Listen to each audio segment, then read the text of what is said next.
1 milyong pisong halaga ng hininalang syabong nasamsam sa bypass operation sa UP Village sa Quezon City kagabi.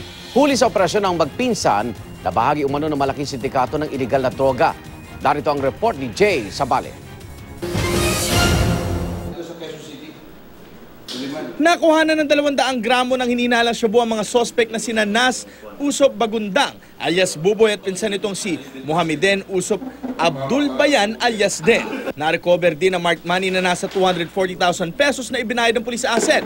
Pero sabi ng otoridad, nasa migit 1 milyong piso raw ang street value na nakuha sa mga sospek.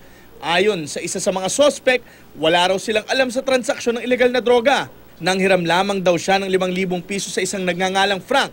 Ngunit bago pahiramin, inutusan daw siyang magdala ng isang paper bag sa lugar. Mag-abroad sana ako. Opo. Tapos lumapit ako kay Frank, mangungutang ng pera. Opo. So sabi niya sa akin, may inaabot siya sa akin na bag na pula. So hindi ko alam mga laman.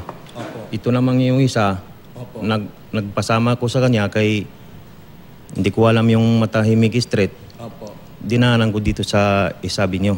Ang sabi lang daw sa kanya ay may lalapit at kukunin ng paper bag at saka mag-aabot ng envelope. Hindi raw niya alam na may kinalaman ito sa iligal na droga.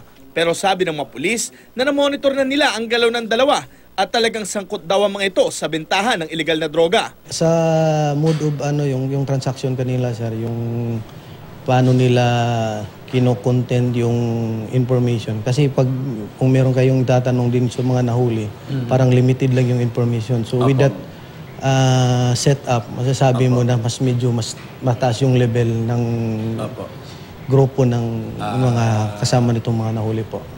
Naharap ang mga sospek sa kasong paglabag sa Comprehensive Dangerous Drugs Act of 2002. Ito ang unang balita sa Quezon City. Jay Sabale reporting.